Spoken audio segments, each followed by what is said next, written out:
სტიქიისაგან დაზიანებული სახლების სახურავების გადახურვა გრძელდება. მუნიციპალიტეტში დაახლოებით 200-მდე საცხოვრებელი შენობის სახურავი შეიცვლება. თანხა ცენტრალურმა ხელისუფლებამ ნოემბერ-დეკემბერში ძლიერი ქარის შედეგად დაზარალებული მოსახლეობის დასახმარებლად გამოყო. ორი სტიქია დაფიქსირდა ბოლოს, ეს იყო 6 ნოემბერი და 13 დეკემბერი.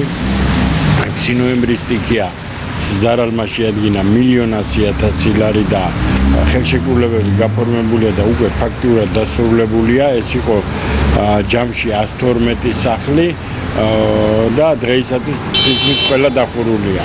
თითქმის ყველა, რამოდენიმე სახლია დარჩენილი, სადაც მასალები მისულია და აი ამინდების გამო ვერ მოხერხდა. ხოლო რაც შეეხება 13 დეკემბრის სტიქიას, აქ ჯამურმა ღირებულებამ ზარალი შეადგინა 790,000 ლარი. ამ ეტაპისთვის ყველა მათგანი დატენდერებულია, ტენდერზე გამარჯვებული გამოვლენილია და მიმდინარეობს სატენდერო პროცედურა. დაახლოებით მაქსიმუმ 2 კვირაში უკვე დაიწყება სამშენებლო სამუშაოები და ეს გახლავთ ჯამში 84 სახლი. მეორე სტიქია, პირველი იყო 112, მეორე 84 სახლი და ჯამური ღირებულება ორივე სტიქიისადაც 2 მილიონი ლარამდეა.